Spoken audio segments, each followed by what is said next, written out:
네, 오늘 이 새벽에 기도의 자리로 나오신 성도님들을 환영하고 축복합니다.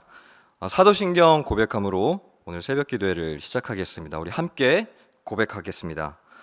전능하사 천지를 만드신 하나님 아버지를 내가 믿사오며 그 외아들 우리 주 예수 그리스도를 믿사오니 이는 성령으로 잉태하사 동정녀 마리아에게 나시고 본디오 빌라도에게 고난을 받으사 십자가에 못 박혀 죽으시고 장사한 지 사흘 만에 죽은 자 가운데서 다시 살아나시며 하늘에 오르사 전능하신 하나님 우편에 앉아 계시다가 저리로서 산자와 죽은 자를 심판하러 오시리라. 성령을 믿사오며 거룩한 공예와 성도가 서로 교통하는 것과 죄를 사하여 주시는 것과 몸이 다시 사는 것과 영원히 사는 것을 믿사옵나이다. 아멘. 하나님 말씀 사모하는 마음으로 찬송가 183장 빈들의 마른 풀같이 하나님께 올려드리겠습니다.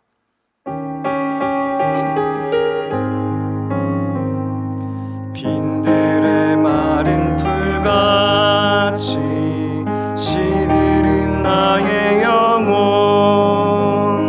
주님이 약속한 성령 간절히 기다리네.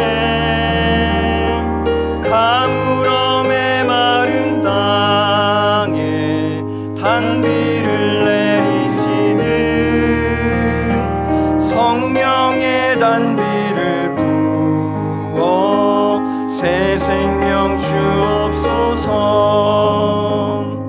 반가운 빗소리 들려 산천이 춤을 추네. 봄비로 내리는 성령 내게도 주옵소서.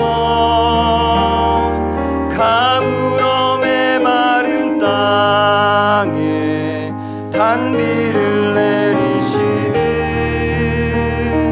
성령의 단비를 부어 새 생명 주옵소서. 절 따라 우로를 내려 초목이 무성하니 갈급한 내 심령 위에 성령을 부소서. 가물음에 마른 땅에 단비를 내리시듯 성령의 단비를 부어 새 생명 주옵소서. 참되신 사랑의 언약 어길 수 있사오랴. 오늘의 흡족한 은혜 주실 줄 믿습니다. 가물음에 마른 땅에 단비를 내리시듯 성령의 단비를 부어 새 생명 주옵소서. 아멘. 오늘 우리가 함께 나눌 말씀은 창세기 42장 1절부터 17절까지의 말씀입니다. 창세기 42장 1절부터 17절까지 6절부터 17절까지만 제가 봉독하도록 하겠습니다. 창세기 42장 6절부터 17절입니다. 때에 요셉이 나라의 총리로서 그 땅 모든 백성에게 곡식을 팔더니 요셉의 형들이 와서 그 앞에서 땅에 엎드려 절하매 요셉이 보고 형들인 줄 아나 모르는 체하고 엄한 소리로 그들에게 말하여 이르되 너희가 어디서 왔느냐. 그들이 이르되 곡물을 사려고 가나안에서 왔나이다. 요셉은 그의 형들을 알아보았으나 그들은 요셉을 알아보지 못하더라. 요셉이 그들에게 대하여 꾼 꿈을 생각하고 그들에게 이르되 너희는 정탐꾼들이라 이 나라의 틈을 엿보려고 왔느니라. 그들이 그에게 이르되 내 주여 아니니이다. 당신의 종들은 곡물을 사러 왔나이다. 우리는 다 한 사람의 아들들로서 확실한 자들이니 당신의 종들은 정탐꾼이 아니니이다. 요셉이 그들에게 이르되 아니라 너희가 이 나라의 틈을 엿보러 왔느니라. 그들이 이르되 당신의 종 우리들은 12 형제로서 가나안 땅 한 사람의 아들들이라. 막내 아들은 오늘 아버지와 함께 있고 또 하나는 없어졌나이다. 요셉이 그들에게 이르되 내가 너희에게 이르기를 너희는 정탐꾼들이라 한 말이 이것이니라. 너희는 이같이 하여 너희 진실함을 증명할 것이라. 바로의 생명으로 맹세하노니 너희 막내 아우가 여기 오지 아니하면 너희가 여기서 나가지 못하리라. 너희 중 하나를 보내어 너희 아우를 데려오게 하고 너희는 갇혀 있으라. 내가 너희의 말을 시험하여 너희 중에 진실이 있는지 보리라. 바로의 생명으로 맹세하노니 그리하지 아니하면 너희는 과연 정탐꾼이니라 하고 그들을 다 함께 3일을 가두었더라. 아멘. 용서는 기회를 주는 것. 용서는 기회를 주는 것이라는 제목으로 하나님 말씀 증거하겠습니다. 저녁에 애굽과 인근 전역에 흉년이 불어닥치자 야곱은 아들들에게 곡식을 사오라고 재촉하기 시작했습니다. 야곱 가족들이 살고 있던 헤브론에서 애굽까지의 이 거리가 약 한 400km 정도 되는데요. 서울에서 한 부산까지 거리입니다. 부지런히 걸어도 한 10일 이상이 걸리는 긴 여정입니다. 그런데 이 여정에 야곱은 베냐민을 보내지 않습니다. 왜냐하면 혹시라도 어려운 어떤 재난이 베냐민에게 또 불어닥칠까봐 두려워했기 때문입니다. 이 원어로 보면 이 치명적인 사고가 그를 우연히 마주치지 않도록 이라는 뜻으로 기록이 되어 있습니다. 요셉을 전에 형들에게 한번 심부름 보냈다가 잃어버린 기억이 야곱에게 있지 않습니까? 그래서 아마 베냐민을 차마 보내지 못한 것 같아요. 요셉이 17살에 팔려가서 13년 노예 생활 끝내고 또 7년 풍년 지나고 흉년 2년째였으니까 이 야곱이 아들들을 보냈을 때에는 요셉과 헤어진 지 22년 정도 지금 지난 시점입니다. 아마 야곱은 지난 22년 동안 이 요셉이 자기 때문에 형들에게 야곱이 직접 보내지 않았습니까? 그 일 때문에 아마 오랜 시간 동안 굉장히 큰 죄책감과 그런 상실감으로 참 마음이 힘들었을 것 같습니다. 그런 요셉을 잃은 야곱의 입장에서 진짜 이제 막내 아들 베냐민은 얼마나 귀했을까요? 그러니까 아마 안 보내고 싶었던 것 같습니다. 하지만 야곱이 안 보낸 것 같지만 이 사건, 이 해프닝 안에도 하나님의 보이지 않는 손이 개입되어 있는 것을 보게 됩니다. 지난 월, 화요일 내내 함께 이 본문을 살펴보면서 하나님의 적극적인 일하심을 흔적을 저희가 찾아보지 않았습니까? 오늘 본문에도 그 하나님의 일하심이 지속적으로 기록이 되어 있습니다. 앞서 읽진 않았지만 1절 또 2절, 4절에 이 야곱이 하다가 5절에 갑자기 이렇게 이스라엘이라고 또 이름이 바뀌거든요. 야곱의 야복강 나루에서 씨름하고 나서 얻은 이름이 이스라엘이었잖아요. 이 이스라엘이라는 이름이 등장하면 야곱 개인에게 초점을 맞추기보다는 하나님과 야곱의 관계에서 하나님의 언약, 약속이 성취되는 그런 관점입니다. 그러니까 결국 오늘이 또 이 흉년의 스토리는 야곱 가문의 어떤 사적인 스토리가 아니라 하나님의 언약 백성을 보호하시는 또 하나님의 이야기가 또 오늘 펼쳐지고 있는 겁니다. 형들은 애굽에 도착했습니다. 그리고 정말 극적으로 요셉 앞에 땅에 엎드려 절을 하게 됩니다. 이때 참 재미있는 표현이 나오는데요. 여기서 절하다라고 하는 이 표현이 옛날에 요셉이 꿈꾸지 않았습니까? 곡식단이 이렇게 절하다, 그리고 해와 달과 열한 별이 절하다. 그때 썼던 이 절하다라고 하는 단어와 오늘 형들이 요셉에게 절하다라고 하는 이 단어가 똑같은 단어로 쓰여져 있습니다. 아마 이 요셉이 형들이 자기에게 절을 할 때 22년 전의 꿈이 생각이 나지 않았을까요? 아마 생생하게 그 꿈이 떠올랐을 겁니다. 사실 22년 전만 해도 그 꿈의 의미 요셉은 몰랐습니다. 그런데 이제서야 22년이나 지나서야 하나님이 꾸게 하신 하나님의 이야기가 풀어지는 장면입니다. 요셉은 형들을 한눈에 알아봤습니다. 당연히 한눈에 알아봤겠죠. 22년 전에 자기를 팔았던 비정한 형들 아니었습니까? 구덩이에서 살려달라고 울부짖는 그 동생의 부르짖음을 무시하고 같이 음식 먹었던 형들입니다. 참 비참한 기억들이 이 트라우마처럼 떠올랐을지 모르겠습니다. 그러나 오늘 이 요셉은 자기 앞에 벌어지고 있는 모든 일련의 과정들이 우연히 일어난 사건이 아니라 자신의 어떤 개인적인 해석이 들어가지 않고 하나님의 주권을 인정하며 지금 이 상황을 보고 있는 것 같습니다. 하나님께서는 지금 이 모든 사건과 배후 속에서 아주 적극적으로 개입하고 계신 겁니다. 요셉은 이 상황을 곧장 처단하거나 원수 갚음을 하거나 이렇게 즉각적으로 반응하지 않고 굉장히 상황을 신중하게 풀어가는 것 같습니다. 요셉은 형들을 스파이로 간주하면서 궁지로 몰아가기 시작합니다. 모른 체하고 일부러 좀 차갑게 대합니다. 좀 거칠게 대합니다. 사실 이제 피상적인 현상만 보면 그냥 좀 형들한테 너무 서운한 마음이 있으니까 좀 복수의 전초전이 아닌가라고 생각할 수도 있겠지만 절대 그런 게 아닙니다. 요셉은 지금 형들에게 확인하고 싶은 것이 딱 한 가지가 있었습니다.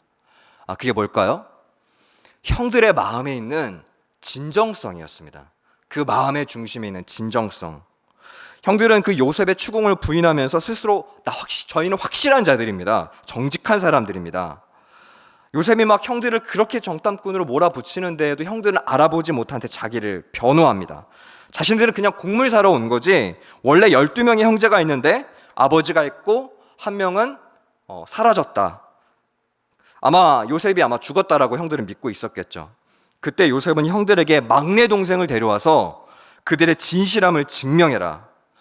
왜 이렇게 제안을 했을까요?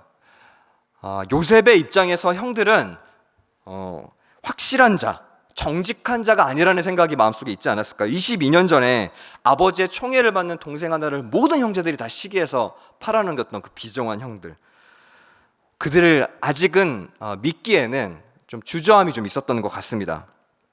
그래서 요셉은 형들 속에 그 16절의 내용에 보면 그 진실한 마음이 있는지를 확인해 보고 싶었던 것 같아요. 다른 번역본에 보면 이 단어를 성실성, 정직성 이렇게 해석하기도 합니다. 요셉은 혹시나 형들이 또 예전처럼 거짓말하는 것은 아닐까?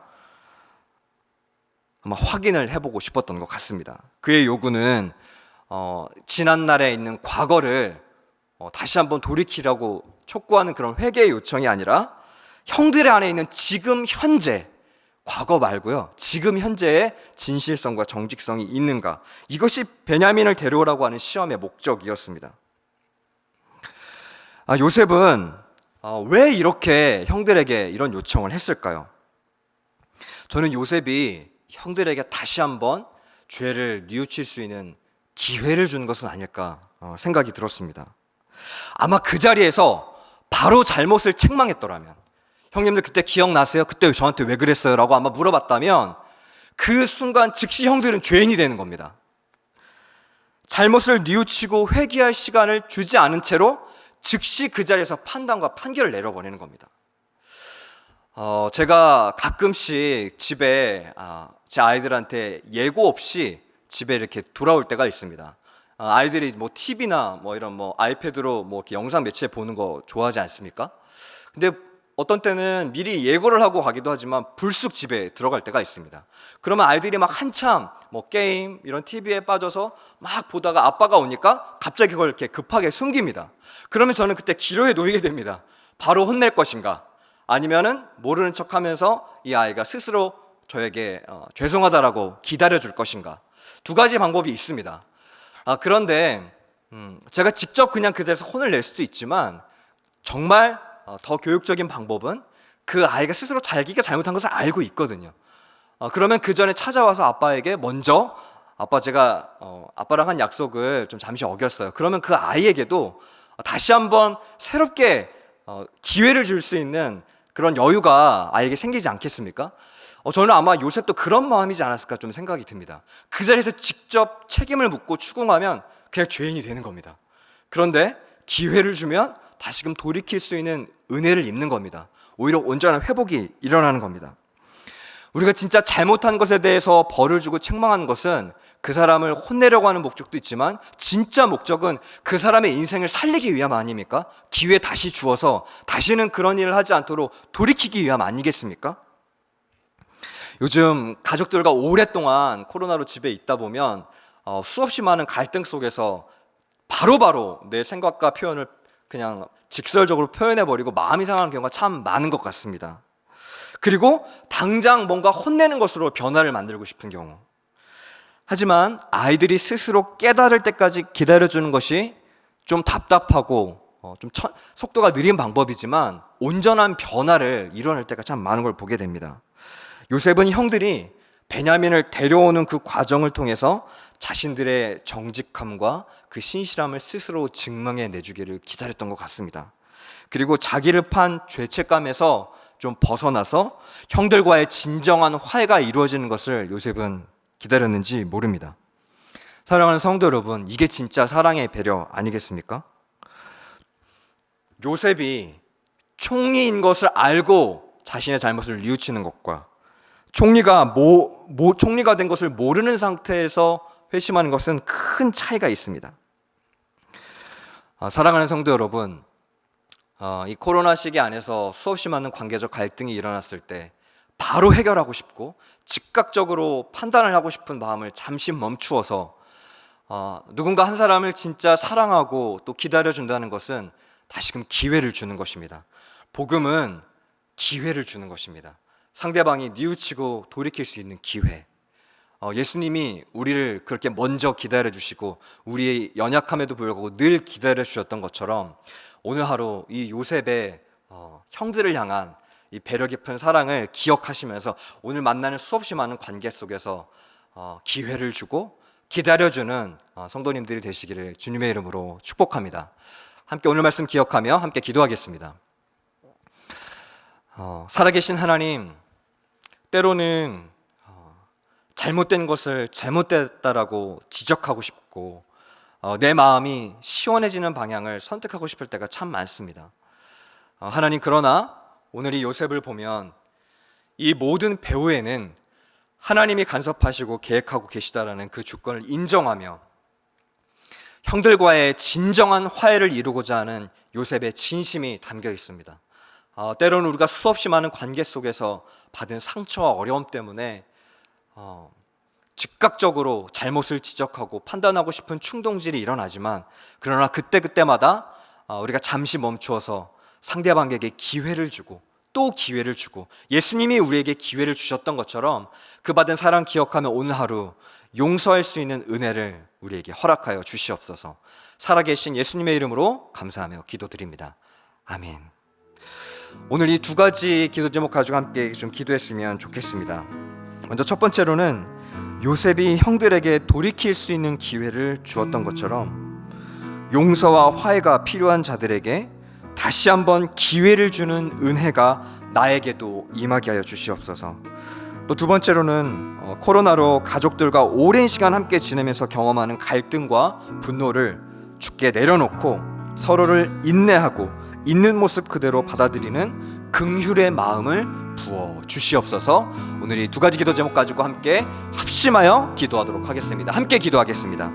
살아계신 하나님, 오늘 요셉이 형들에게 기회를 주었던 것처럼 우리에게 수없이 많은 관계 속에서도 하나님께서 우리에게 오래 참고 기다려 주셨던 것처럼 우리에게 그 긍휼함의 은혜를 부어 주시옵소서.